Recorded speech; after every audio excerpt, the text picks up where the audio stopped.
கலாச்சாரத்தை ஒழிக்கணும். ஆமாங்க ஐயா, ஒழிக்கணும் ஐயா. இந்த மாதிரி எங்க குடும்பம் அழிஞ்ச மாதிரி மத்தவங்க குடும்பம் அழியக்கூடாது. நல்ல எங்க குடும்பம் நாங்க அழிச்சிட்டோம், எங்க குடும்பம் அழிஞ்ச மாதிரி மத்த குடும்பம் அழியக்கூடாது. ஊர் நல்லா இருக்கும், உலகம் நல்லா இருக்கணும். சுத்தமா அதை அழிக்கணும், அது இல்லாத அழிக்கணும்.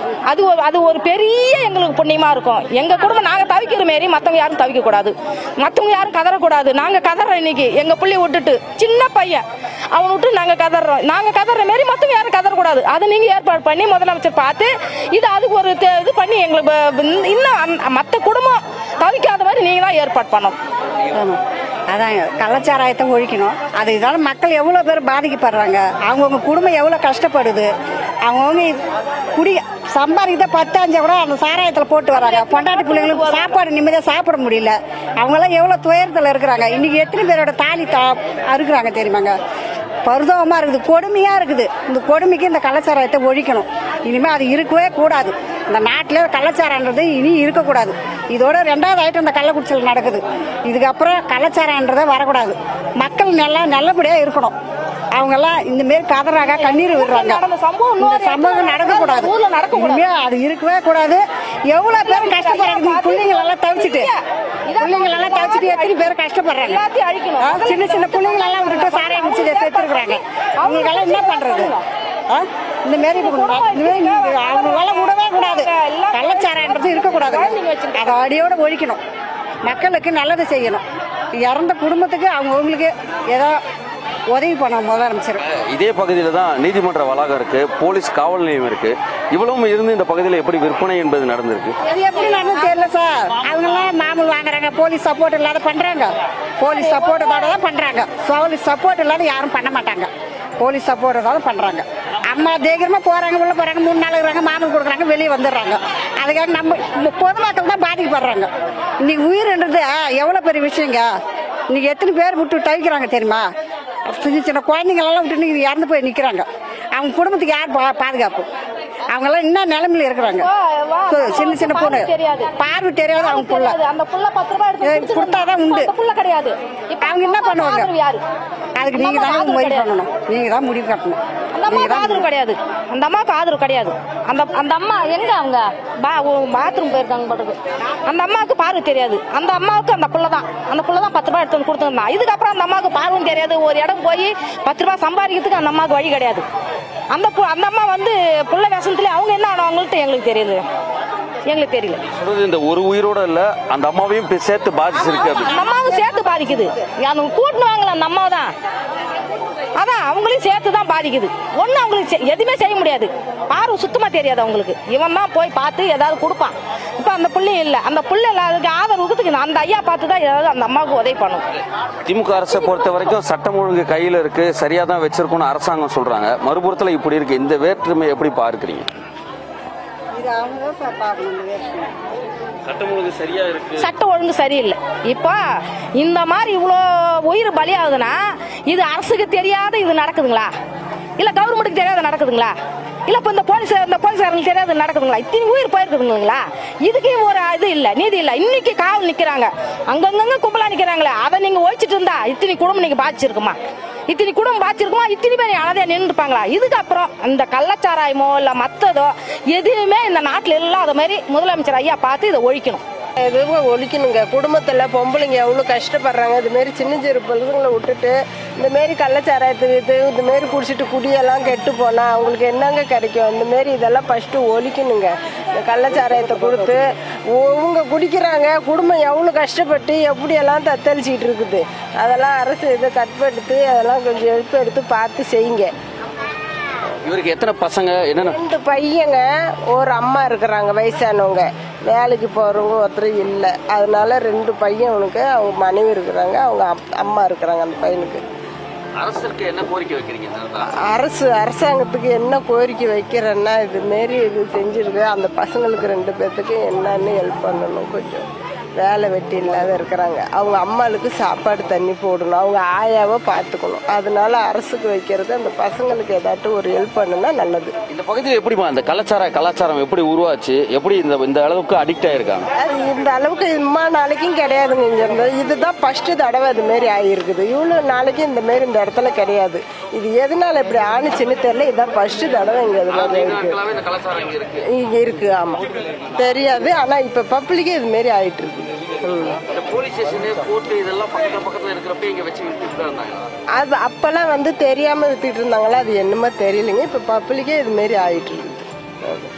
குழந்தைனாரு குடிச்சிட்டாங்க, எங்களுக்கு தெரியாது சாமி அதுல என்ன இருந்ததுன்னு, வேற ஒண்ணும் சொல்லல. இதேதான் சாமி என்ன பார்த்தா ஐயா உன் உயிர் எப்படி ஐயா போச்சு. ஆனா கொலைகார சொன்னது என்ன கலந்தானே தெரியலையே. ஐயோ சாமி, ஏம்மா முருகா மேல பழங்குரு ஒரு ஆணு ஒண்ணு ஒரு பொண்ணு ஒண்ணு இருக்குது சாமி. என்ன ஐயா சாமி, என்னமாச்சு உயிர் சாமி. டாக்டர் என்ன பார்த்தாங்களா பாக்கல, நாங்க இப்பதான் சாமி நைட்ல இருந்து வந்து பாக்குறோம். அம்மா நைட்டே வந்தாச்சு. அம்மா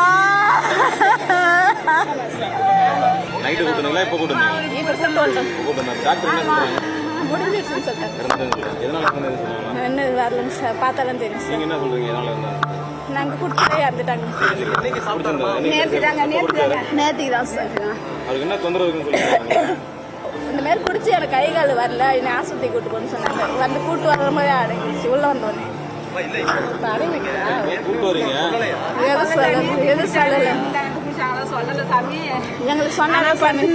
நாங்க ரொம்ப முடியலன்னு காலையில தான் நாங்க 2 மணிக்கெல்லாம் வந்தோம். அங்க ஐயோ அப்பா எங்க இருக்குது காட்டம்மா.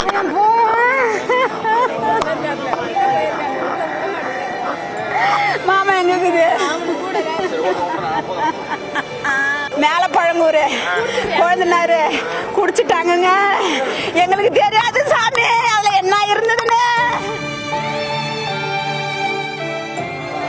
என்ன சொன்னார் வீட்டுக்காரர் காலையில? ஒண்ணு சொல்லல சாமி, ஒண்ணு சொல்லலையே. கால் கைடா வரலன்னு சொன்னாங்க. அப்படியே கண்ணை மறைச்சவள அடங்கிடுச்சு சாங்க. எனக்கு என் புருஷனை விட என்ன சொல்றதுன்னே தெரியலையே. முருகா ஒரு வார்த்தை கூட பேசலையே எங்கள்கிட்ட. கண்ணை விட்டு பார்த்தாப்ல, அதோட சரி சாரி. ஒரு வார்த்தை கூட என் புருஷன் பேசலையே. கண்ணை விட்டு போயிட்டு பார்த்தாப்ல, அதோட முடிஞ்சு போச்சு. ஒரு வார்த்தை கூட பேசலையே புருஷா. முருகன் சார் தண்ணி சாப்பிட்டாப்ல சார். தடுக்கணும் தான், வேற வழி இல்லையே. கண்ணு காலு நரம்பு இழுத்து வேற நல்ல கண்ணு தான் மங்களா தெரியுதுன்னு சொன்னாரு. குடிச்சாரு இப்ப காலையில இருந்து. உள்ள போயிருக்காங்க, இன்னும் ஒன்றும் தெரியல. இன்னும் பார்வை மங்களா தெரியுது. குடிச்சாரு முந்தா சாயந்தரம் குடிச்சாரு போயிட்டு தான் வந்திருக்கிறாரு. தெரியல, நேற்று காலைல இல்லை, முந்தா நேற்று சாயந்தரம் போயிருக்கிறாரு. நல்லா தான் இருந்தாரு, நல்லா தான் இருக்கு, ஒன்றும் இல்லைன்னாரு. இப்போ பார்த்தா பார்வை மங்களா தெரியுதுன்றாரு காலையில். தெரியலீங்களே, உள்ள போயிருக்காங்க, ஒருத்தவங்க தான் போக சொல்றாங்க. நான் சார் தந்தங்கள் ரோட்டில் சாராயம் குடிச்சு எங்கள் அப்பாவுக்கு ரொம்ப சீரியஸாக இருக்குங்க சார். எங்கள் அப்பாங்க சார் நஜிருங்க சார். நேற்று மதியம் குடிச்சாங்க சார் சாராயத்தில். நேற்று மதியங்க சார். இப்போ வாமிட்டு ரொம்ப எங்கள்கிட்ட சொல்ல மறைச்சிட்டாங்க சார், பயந்துக்கிட்டு. இப்போ அவர் சொன்னலங்க ஜிஹெச் கூட்டு வந்திருக்குங்க சார். இல்ல வாமிட்டு வருது, ரத்த வாமிட்டு வருது, ரொம்ப உடம்பு டயர்டா இருக்குங்க சார். நேற்று சொல்லலைங்க சார், இப்ப இன்னைக்கு தாங்க சார் சொன்னாங்க. கள்ளக்குறிச்சி விளந்தாங்க ரோடுங்க சார், பாய்ஸ் ஹாஸ்டல் பேக் சைடுங்க சார். நேற்று காலையில் கொஞ்சம் ஹாஸ்பிட்டல் சொல்லிட்டோம். இது மாதிரி ஆயிடுச்சுன்னு சொல்லிட்டு பஸ் ஸ்டாண்டில் மார்க்கெட்டில் மூட்டை தூக்கிட்டு கொண்டு கீழே விழுந்துட்டுருக்காரு. கீழே விழுந்துட்டு கொண்டு போய் ஹாஸ்பிட்டல் சேர்த்துருக்காங்க. ஆனால் இவர் இதனால தான் சத்தாருன்றது தெரியாது. நேரம் ஆக ஆக எல்லாம் வர ஆரம்பிச்ச பிறகு தான் இவர் அதில் இறந்தாரு அப்படிங்கிறது தெரியுது. பாக்கெட்டில் தலைவர் ஃபஸ்ட்டு இறந்தவரே இவர் தான். நேற்று 4 மணிக்கு இவர் பிடிச்சிருக்காரு. இவரை வச்சு தான் எல்லாமே பிடிச்சிருக்காங்களே. தமிழ்நாடு முதலமைச்சர் வந்து உரிய நிவாரணம் வந்து வழங்குமாறு கேட்டுக்கொள்கிறோம். என்ன வேலை செஞ்சாரு, எவ்வளவு கூலி வாங்கிட்டு வந்து மூட்டை டெய்லி தினக்கூலி தான். தினக்கூலி டெய்லியும் வந்து ஒரு 1000 ரூபா சம்பாதிப்பாரு. அது மாதிரி டெய்லி கம்பல்சரி 1000 ரூபா சம்பாதிப்பாரு. இதில் இருக்கிறத குடிப்பாரு. மீதி என்ன அம்மா வர சொல்லி இவங்க பார்வை தெரியாதவன்றதுனால வந்து இதை அவர் கையில் உள்ளது கொடுத்து அனுப்பிச்சிட்டு வருவார் சார். அவங்க அம்மா கண் பார்வையற்றவர்ன்றதா இவரை சம்பாதிச்சாதான் குடும்பம். இல்லை சார், இவருக்கு வந்து தம்பி. நான் வந்து இந்த கள்ளக்குறிச்சி காட்டுநாயக்கன் பழங்குடி சமுதாயத்தில் கிளை தலைவர். இந்த தெருவுக்கு வந்து ஒரு கிளை தலைவர். எனக்கு மேலே டிஸ்ட்ரிக்ட் தலைவர் இருக்கார். இவர் வந்து எஸ்டி. இவ்வளோ இந்த டவுனில் இந்த மாதிரி விற்கிறவனை போய் கேட்டால் அடிக்க வரானுவன். இப்போ இவ்வளோ உயிர் சேதம் நடந்திருக்கு. இந்த மு.க. ஸ்டாலின் என்ன முடிவு எடுக்க போறாரு? அந்த முடிவை சொல்லுங்க. அவர் என்ன முடிவு எடுக்க போறாரு? அந்த அரசாங்கம் கேட்டா ஜாதி சப்போர்ட்ல அடிக்க வரணும். ஏன்டா சாராயம் வைக்கிறீன்னு கேட்டாக்கா அதுல இன்னும் யாரையுமே கைது பண்ணல. 3 பேர்த்த மட்டும் கைது பண்ணல. 5 பேர் மேல வேலை செய்யறான். 3 பேர்த்த மட்டும் கைது பண்ணி வச்சிருக்கான். போலீஸ்காரங்க என்ன தெரியாத வருகுது. எத்தனை வருஷமா சாராயம் வைக்கிறானோ எந்த போலீஸுக்கு தெரியாது. எல்லா போலீஸுக்கும் தெரியும். மக்கள் எவ்வளவு கொந்தளிச்சு போயிருக்காங்க. இது ஒரு முடிவு சொல்லுங்க இந்த மு.க. ஸ்டாலின். இருக்கிறது கள்ளக்குறிச்சியோட கடைசியா இருக்கணும். எது இருந்தாலும் இதுக்கப்புறம் வேற எந்த ஊர்லயும் பேப்பர் பொறுக்கி அவன் மூட்டை தூக்கி சம்பாதிச்சு இந்த மாதிரி குடிச்சிட்டு சாவறதுக்கு பேப்பர் பொறுக்கிறான், மூட்டை தூக்குறான். இது எங்கேயாவது அடுக்குமா? இந்த ஸ்டாலினுக்கு தெரியாது. உள்ள கேட்டது ஒரே ஒரு சொல்றாரு, விழுப்புரத்தோட இது மாதிரி அந்த சாராம இந்த ஊர்ல வைக்க விட மாட்டோம், இந்த ஊருக்கு போவான்னு சொன்னாரு. இப்ப கள்ளக்குறிச்சி இந்த மாதிரி நடந்துட்டு இருக்குது. மீண்டும் போனா இது ஒரே இடம் வந்து ஃபர்ஸ்ட் அது ஒழிக்கணும் ஃபர்ஸ்ட். சரிங்களா? அதிகம் ஊருக்கு வருது கல்வராமலை பாண்டிச்சேரி. அதிகம் சரக்கு வருது பாண்டிச்சேரி. அதுங்க வருது. இதுக்கப்புறம் மீண்டும் இந்த மாதிரி உசுறு போனா இல்ல பசங்க இவங்க மட்டும் இல்ல சின்ன பசங்க கூட செத்துருக்காங்க. இது வரைக்கும்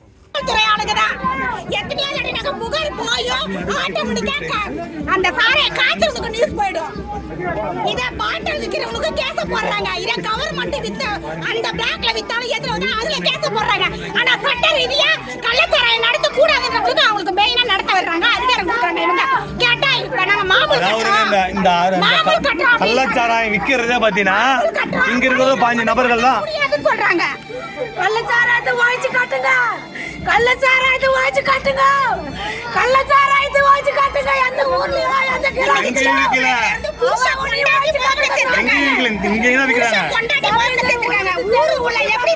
பக்கத்துல கோர்ட் இருக்கு, போலீஸ் ஸ்டேஷன் இருக்கு, பக்கத்துல எப்படி சார் காவல்துறை அதிகாரி இல்லாத அவங்களுடைய உதவி இல்லாத எப்படி சார் விற்பாங்க? எப்படி விற்பாங்க? இவங்க தான் ரெஸ்ட் எடுத்துட்டு வருவாங்க. திருப்பியும் அவங்க திருப்பி இந்த ஊர்ல பணத்தை திருப்பி அவங்க நடக்கும். ஏன்னா ஒரு 2 நாள் இந்த நியூஸ் போகல. திருப்பி அவங்க அந்த வேலை வந்து அவங்க போறாங்க. இதுதான் சார் நடக்கும். திருச்சி நகரப்பகுதியில் கள்ளச்சாராயம் அருந்தி 36 பேர் இதுவரை இறந்திருக்கிறார்கள். 100க்கும் மேற்பட்டோர் பல்வேறு மருத்துவமனையில் ஆபத்தான நிலையை சிகிச்சை பெற்று வருகிறார்கள். இந்த சம்பவத்திற்கு தமிழக அரசும் காவல்துறையும் முழு பொறுப்பாகும். ஏனென்றால் கடந்த மே மாதம் மதுராந்தகம் மரக்காணம் பகுதிகளிலே விஷச்சாராயம் கள்ளச்சாராயம் அருந்தி 14 பேர் உயிரிழந்திருக்கிறார்கள். அதற்கு பின்பு தமிழக அரசு கடுமையான உறுதியான நடவடிக்கை எடுத்திருந்தால் இன்றைக்கு கள்ளக்குறிச்சி சம்பவத்தை தவிர்த்திருக்கலாம். எனவே தமிழக அரசு தான் இதற்கு முழு பொறுப்பாகும். அதோடு இறந்தவர்கள் பெரும்பாலானவர்கள் தலித் சமூகத்தைச் சேர்ந்தவர்கள். எனவே வன்கொடுமை தடுப்புச் சட்டப்படி நடவடிக்கை எடுக்கப்பட வேண்டும். இந்த சம்பவம் குறித்து தமிழக முதலமைச்சர் அவர்கள் மாவட்ட ஆட்சியரை இடமாற்றம் செய்திருக்கிறார். மாவட்ட காவல் கண்காணிப்பாளர் உள்ளிட்ட காவல் அதிகாரிகளை பணியிட நீக்கம் செய்துள்ளார். இது போதாது. ஏனென்றால் இவர்களுடைய கடமையிலிருந்து தவறிய போக்கும் அலட்சியமே இந்த மரணத்திற்கு காரணம். எனவே அவர்கள் மீது குற்ற நடவடிக்கையும் எடுக்கப்பட வேண்டும். கள்ளக்குறிச்சி நகரப்பகுதியில் கள்ளச்சாராயம் அருந்தி 36 பேர் இதுவரை தெரிஞ்சுதாங்க வைக்கிறாங்க. சாராயமே இல்லாத ஒழிச்சு கட்டணுங்க. சாராயத்தால் தாங்க எத்தனையோ குடும்பம் பாதிக்குது. சாராயம் விற்காத அளவுக்கு நடவடிக்கை எடுக்கணுங்க. அம்மாச்சிலாம் இந்த மாதிரி இல்லைங்க. இப்போ தாங்க ரொம்ப மோசமாக நடக்குது. ஆமாங்க, அம்மாச்சிலாம் இந்த மாதிரி சாராயம்னா என்னன்னு தெரியாதுன்னாங்க. இப்போ தாங்க மோசமாக நடக்குது. இந்த ஆட்சிக்கு வந்தாவே இப்படி தாங்க பண்ணுறாங்க. நினச்ச இடத்துலலாம் சாராயம் வைக்கிறாங்க. நினச்ச இடத்துலலாம் சாராயம் விற்கிறதுனால எத்தனையோ குடும்பம் பாதிக்குதுங்க. என்ன மாரி எத்தனை பிள்ளைங்க எத்தனை குடும்பம் பிள்ளைங்களை வச்சுக்கிட்டு தவறிக்கிறாங்க. கள்ளக்குறிச்சி நகரப்பகுதியில் கள்ளச்சாராயம் அருந்தி 36 பேர் இதுவரை இறந்திருக்கிறார்கள். 100க்கும் மேற்பட்டோனோர் சாயந்தரம் 5 மணிக்கு சாப்பிட்டுட்டு வந்திருக்காரு. வந்தவர் எனக்கு போய் உடம்பெல்லாம் வலிக்குது, வாந்தி வர மாதிரி இருக்குது, மாத்திரை வாங்கிட்டு வானார். மெடிக்கலில் போய் மாத்திரையும் வாங்கிட்டு வந்தேன். கஞ்சி வச்சு கொடுக்க சொன்னார், கஞ்சியும் வச்சேன். ஆனால் கஞ்சியும் சாப்பிடல, மாத்திரையும் சாப்பிடல, படுத்து தூங்கிட்டார். தனியார் ஆஸ்பத்திரி கூப்பிட்டு போனேன். அங்கே போகும்போது கொண்டு போய் சேர்த்துட்டு சொன்னேன், உடம்பெல்லாம் வலிக்குதுன்றாரு, தலை ஓவராக வலிக்குதுன்றாரு, கண் பார்வை கொஞ்சம் சரியாக தெரியல, மங்களாக தெரியுது. இதெல்லாம் சொல்லி அங்கே காமிச்சு அவங்களும் குளுக்கோஸ் போட்டாங்க, ரத்த டெஸ்ட்லாம் எடுத்தாங்க. ஒரு மூச்சு உரத்துக்கு அது வச்சாங்க பாருங்கள், அதெல்லாம் எடுத்து போட்டு வீட்டுக்கு போகணுங்கிறாரு. நான் சண்டை போட்டேன், இல்லை டாக்டர் வராரு, ரத்த டெஸ்ட்டு கொடுத்துருக்கோம், பார்த்துட்டு நம்ம வீட்டுக்கு போகலான்னு சொன்னேன். கொஞ்ச நேரம் கழிச்சு எனக்கு பசிக்குதுன்னாரு. காலையிலேருந்து ஒன்றும் சாப்பிடல, பசிக்குதுன்னு சொன்னார். டாக்டரும் சொன்னார் ஏதாவது வாங்கிட்டு வந்து கொடுங்கம்மா. நான் வெளியே வந்து ஒரு தம்பிகிட்ட காசு கொடுத்து இட்லி வாங்கிட்டு ஒரு பாட்டில் தண்ணி வாங்கிட்டு வாப்பான்னு சொல்லிட்டு தான் இருக்கேன். அதுக்குள்ளே என்ன நடந்ததுன்னு தெரியல, பேச்சு மூச்சில்லைன்னு டாக்டர் நர்ஸுங்க எல்லாமே உடனே கூப்பிட்றாங்க.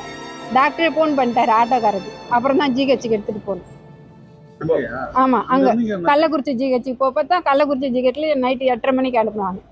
10:45 மணிக்கு இங்கே வந்தேன். இப்போ அந்த ஊர்ல சாராயம் டெய்லி கிடைக்குமா, விற்கிறாங்களா, எப்படி அது? அப்படிதான் சார் சொல்றாங்க. அவர் ஃப்ரெண்டு ஒருத்தர் ஃபோன் பண்ணி கேட்குறாரு, இது சாப்பிட்டு 7 பேர் இறந்துருக்காங்களே, உங்களுக்கு தெரியுமான்னு கேட்குறாரு. புரியுதுங்களா? நான் அங்கே இருக்கிறேன், எனக்கு தெரியக்கூடாதுன்றதுக்காக தெரியும் சார்ன்ட்டு இவர் ஃபோனை வச்சுட்டாரு. அப்புறமா தான் எல்லாம் சொல்றாங்க இந்த மாதிரி ஆயிடுச்சுன்ட்டு. சுத்தமா அதை அழிக்கணும், அது இல்லாதவே அழிக்கணும். அது ஒரு பெரிய எங்களுக்கு புண்ணியமா இருக்கும். எங்க குடும்பம் நாங்க தவிக்கிற மாரி மத்தவங்க யாரும் தவிக்க கூடாது, மத்தவங்க யாரும் கதறக்கூடாது. நாங்க கதறோம் இன்னைக்கு, எங்க பிள்ளைய விட்டுட்டு சின்ன பையன் அவனை விட்டு நாங்க கதறோம். நாங்க கதற மாரி மத்தவங்க யாரும் கதறக்கூடாது. சம்பாதிக்கிட்ட 10 கூட அந்த சாராயத்தில் போட்டு வராங்க. பொண்டாட்டி பிள்ளைங்களுக்கு சாப்பாடு நிம்மதியாக சாப்பிட முடியல. அவங்களாம் எவ்வளோ துயரத்தில் இருக்கிறாங்க. இன்னைக்கு எத்தனை பேரோட தாலி அறுக்குறாங்க தெரியுமாங்க? பரிதாபமாக இருக்குது, கொடுமையாக இருக்குது. இந்த கொடுமைக்கு இந்த கள்ளச்சாராயத்தை ஒழிக்கணும். இனிமேல் அது இருக்கவே கூடாது. இந்த நாட்டில் கள்ளச்சாரன்றது இனி இருக்கக்கூடாது. இதோட 2வது ஐட்டம் இந்த கள்ளக்குறிச்சியில் நடக்குது. இதுக்கப்புறம் கள்ளச்சாரன்றதை வரக்கூடாது. அவங்கெல்லாம் மாமூல் வாங்குறாங்க, போலீஸ் சப்போர்ட் இல்லாத பண்ணுறாங்க. போலீஸ் சப்போர்ட்டோட தான் பண்ணுறாங்க. போலீஸ் சப்போர்ட் இல்லாத யாரும் பண்ண மாட்டாங்க. போலீஸ் சப்போர்ட்டோட தான் பண்ணுறாங்க. அம்மா தைரியமாக போகிறாங்க, உள்ளே போகிறாங்க, 3 நாள் இருக்கிறாங்க, மாமூல் கொடுக்குறாங்க, வெளியே வந்துடுறாங்க. அதுக்காக நம்ம பொதுமக்கள் தான் பாதிக்கப்படுறாங்க. இன்னைக்கு உயிர்ன்றது எவ்வளோ பெரிய விஷயங்க. இன்னைக்கு எத்தனை பேர் விட்டு தவிக்கிறாங்க தெரியுமா? சின்ன சின்ன குழந்தைங்களெல்லாம் விட்டு இன்னைக்கு இறந்து போய் நிற்கிறாங்க. அவங்க குடும்பத்துக்கு யார் பாதுகாப்பு? சட்டம் ஒழுங்கு சரியில்லை. இப்போ இந்த மாதிரி இவ்வளோ உயிர் பலியாகுதுன்னா இது அரசுக்கு தெரியாத இது நடக்குதுங்களா, இல்லை கவர்மெண்ட்டுக்கு தெரியாத நடக்குதுங்களா, இல்லை இப்போ இந்த போலீஸ்காரங்களுக்கு தெரியாத நடக்குதுங்களா? இத்தனை உயிர் போயிருக்குதுங்களா?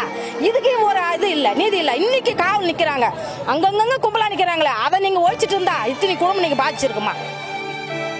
நாங்கள் தமிழ்நாட்டில் எப்படி சார் பார்க்குறோம், அனைத்து கள்ளச்சாராயமும் நிறுத்தப்படணும், அதே மாதிரி ஒயின் ஷாப்பும் நிறுத்தப்படணும் சார்.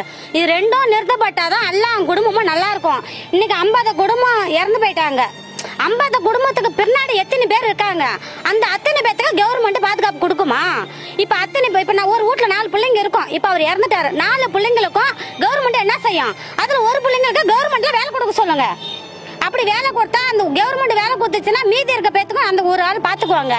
எத்தனை பேர் இறந்துருக்காங்களோ அத்தனை பேத்துக்கும் ஒரு குடும்பத்துக்கு ஒரு கவர்மெண்ட் வேலை கொடுக்கணும். அதே மாதிரி ஒயின் ஷாப்பும் இருக்கக்கூடாது, சாராய கடை எங்கேயும் இருக்கக்கூடாது. அந்த இடத்துக்கும் காவல் நிலையம் அனுப்பி கட்டுப்பாடு பண்ண சொல்லுங்க. இல்ல இது காவல்துறைக்கு தெரிஞ்சுதான் இந்த பகுதியில் விற்பனை. காவல்துறைக்கு தெரிஞ்சு பண்றதுக்கு வாய்ப்பு இருக்கு, தெரியாம பண்றதுக்கு வாய்ப்பு இருக்கு. காவல்துறை என்ன பண்ணுவாங்க, முடிஞ்ச வரை போராடி தான் பார்ப்பாங்க. காவல்துறை பொறுத்தவரையும் சாராயம் விற்க கூடாது, போய் பிடிக்கிறாங்க, கேஸ் போடுறாங்க, அவங்கள தான் அடிக்கிறாங்க, தூக்கி உள்ள வைக்கிறாங்க, அவங்க லட்சக்கணக்கில் பணம் கட்டிட்டு வெளியே வராங்க. அப்ப காவல்துறை எந்த விதத்துல பொறுப்பாகும்? காவல்துறை போய் நீ எனக்கு லட்சக்கணக்கில் பணம் கொடுன்னு கேட்குமா? எந்த காவல்துறையும் கேட்க மாட்டாங்க. அப்படிங்கும் போது காவல்துறை ஆகட்டும், கலெக்டர் ஆகட்டும், யாரும் இது ஆர்டர் போடுவாங்க விற்க சொல்லி எந்த காவல்துறையும் ஆர்டர் போட மாட்டாங்க. மனுஷாலா பார்த்து நம்மளா பார்த்து விற்கிறதா அது விற்க. இவ்வளவு பெரிய சம்பவத்திற்கு பிறகும் யார் தான் அதை பொறுப்பேற்றுக்கிறது? காவல்துறை தடுக்க வேண்டிய காவல்துறை தடுக்கலன்னா? காவல்துறை தடுத்தாங்க, தடுக்கலன்னு யாருக்கு சொன்னது? காவல்துறை தடுக்காம என்ன வீட்டுல தூங்கிட்டு இருந்தாங்களா? இல்ல காவல்துறை அந்தந்த இடத்துல போய் தடுத்திருக்காங்க, விசாரணை பண்ணிருக்காங்க, அடிச்சிருக்காங்க, தூக்கி உள்ளேயும் போட்டிருக்காங்க. இவங்க பணம் இருக்க வீட்டுல பணத்தை வச்சுக்கிட்டு பணத்தை கட்டி வெளியே வராங்க. இது காவல்துறை எந்த விதத்துல பொறுப்பாகும்? காவல்துறை பொறுப்புன்றோம். நம்ம மக்கள் பண்றதும் தப்பு. சாராய கூடாது. இதுக்கு மேல காவல்துறையும் இன்னும் கண்டிஷன் பண்ணி எல்லா இடத்தையும் சாராயம் கடையை ஒழிக்கணும். வாங்கிட்டு காவல்துறை வெளியே விடுறது தவறு இல்லையா? பணத்தை வாங்கிட்டு காவல்துறை வெளியே விடுறது தவறு நான் சொல்லல சார். அதுவும் தவறு தான். அவங்க செஞ்சதும் தவறு தான். சரிங்களா? இனி அந்த தவறு வந்து காவல்துறை செய்யக்கூடாது. சாராயமும் எந்த இடத்துல விற்க கூடாது. ஒயின் ஷாப்பை ஈத்து மூடணும். ரெண்டுமே ஈத்து மூடணும்.